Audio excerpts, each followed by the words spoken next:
Bismillahirrahmanirrahim. Bismillahirrohmanirrohim. Assalamualaikum warahmatullahi wabarakatuh. Syukur alhamdulillah kita bisa berjumpa lagi di channel ini. Sholawat serta salam selalu dan tetap tercurahkan kepada junjungan kita, Nabi besar Muhammad SAW.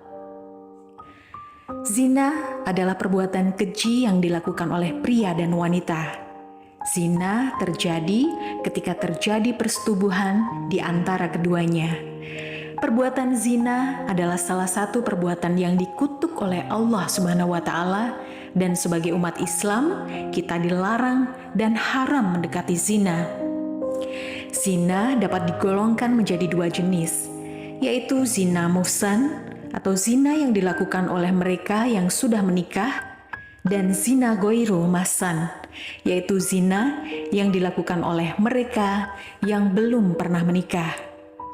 Hukumannya adalah dirajam atau dilempar batu hingga mati bagi pelaku zina muhsan, dan hukuman dera atau cambuk, serta diasingkan selama 1 tahun bagi mereka yang melakukan zina ghairu muhsan.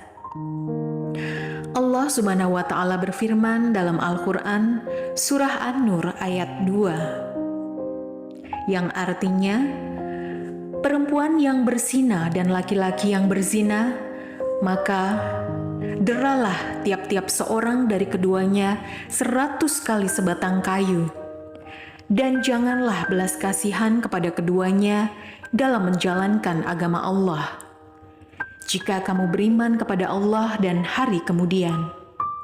Dan hendaklah pelaksanaan hukuman mereka disaksikan oleh sekumpulan orang-orang yang beriman. Dan terhadap wanita yang mengerjakan perbuatan keji, hendaklah ada 4 orang saksi di antara kamu yang menyaksikannya. Apabila mereka telah memberi persaksian, maka kurunglah wanita-wanita itu dalam rumah sampai mereka menemui ajalnya atau sampai Allah memberi jalan lain bagi mereka. Quran Surat An-Nisa ayat 15. Lantas, bagaimana cara seseorang jika ingin bertaubat dari perbuatan zina? Hai sahabat beriman yang dirahmati, berikut ini adalah amalan penghapus dosa zina. Pertama, menyesali perbuatannya. Tidak akan terhapus dosa seseorang jika ia tidak mengawalinya dengan penyesalan. Rasa sesal yang dirasakan oleh seseorang yang berbuat zina dapat mengembalikannya pada jalan yang benar dan kembali pada Allah Subhanahu wa Ta'ala. Ia menyesali dosa yang pernah dilakukan, dapat membersihkan hati dan memantapkan niat jika rasa sesal itu dijadikan awal dan cambuk untuk bertaubat kepada Allah Subhanahu wa Ta'ala. Kedua, taubat nasuha. Jika ingin menghapus dosa apa saja, terutama zina, maka seseorang haruslah bertaubat dengan sungguh-sungguh atau taubat nasuha. Taubat nasuha adalah taubat yang sungguh-sungguh berasal dari hati dan dilakukan karena seseorang menyesali perbuatannya. Allah memberikan janji bahwa Ia akan mengampuni dosa-dosa hambanya yang melakukan kesalahan, sebagaimana yang disebutkan dalam firman Allah Subhanahu wa Ta'ala pada surah At-Tahrim ayat 8. Hai orang-orang yang beriman, bertaubatlah kepada Allah dengan taubat nasuha, taubat yang semurni-murninya.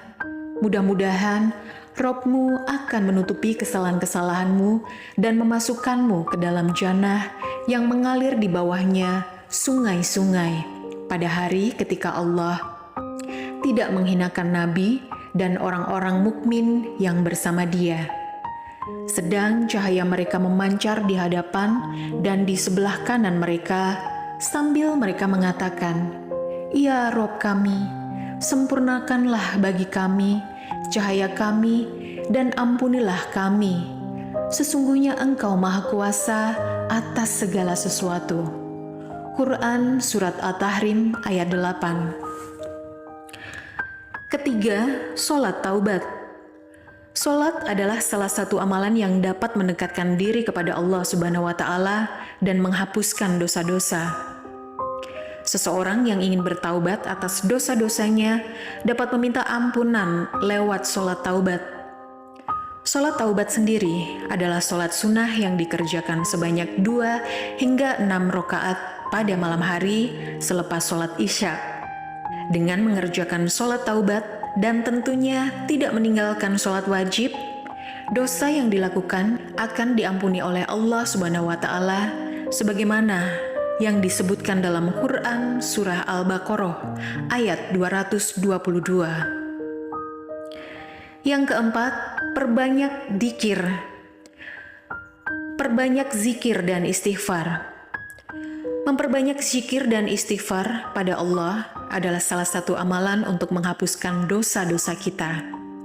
Kalimat istighfar merupakan kalimat permohonan ampun dari Allah Subhanahu wa Ta'ala, dan dosa-dosa seseorang dapat dihilangkan dengan terus menyebut nama Allah. Sebagaimana yang disebutkan dalam firman Allah Subhanahu wa Ta'ala, dan juga orang-orang yang apabila mengerjakan perbuatan keji atau menganiaya diri sendiri, mereka ingat akan Allah, lalu memohon ampun terhadap dosa-dosa mereka. Dan siapa lagi yang dapat mengampuni dosa selain daripada Allah? Dan mereka tidak meneruskan perbuatan kejinya itu, sedang mereka mengetahuinya. Quran Surat Ali Imran ayat 135. 5. Melakukan kebaikan pada sesama. Jika seseorang berbuat dosa dan keburukan, maka untuk menghapuskannya, ia perlu melakukan hal atau kebaikan pada orang atau makhluk lainnya. Misalnya, dengan bersedekah, menghapuskan hutang orang lain padanya, memberi makan binatang, dan sebagainya. Seperti yang dikisahkan seorang wanita pelacur yang masuk surga karena memberi minum anjing yang kehausan. Keenam, berpuasa. Berpuasa adalah salah satu cara melatih nafsu dan kesabaran kita. Puasa juga dapat menghapuskan dosa apabila dilakukan dengan sungguh-sungguh, terutama jika melakukan puasa sunnah seperti puasa Arafah dan Asyura. Kemudian yang ketujuh, memperbanyak membaca Al-Quran. Al-Quran dapat menjernihkan hati, dan membacanya tidak hanya mendatangkan ketenangan, tetapi juga menghapuskan dosa seseorang. Sebagaimana yang disebutkan dalam hadis riwayat Muslim, bacalah Al-Quran karena sesungguhnya ia akan datang pada hari kiamat untuk memberikan syafaat kepada pembacanya. Hai sahabat beriman yang dirahmati Allah, demikian amalan-amalan yang dapat dilakukan untuk menghapus dosa zina. Seseorang yang melakukan perbuatan zina tersebut wajib bertaubat dan memohon ampunan kepada Allah Subhanahu wa Ta'ala. Wallahu a'lam bishawab. Demikian yang bisa saya bagikan. Semoga bermanfaat untuk kita semua. Amin ya robbal alamin. Assalamualaikum warahmatullahi wabarakatuh.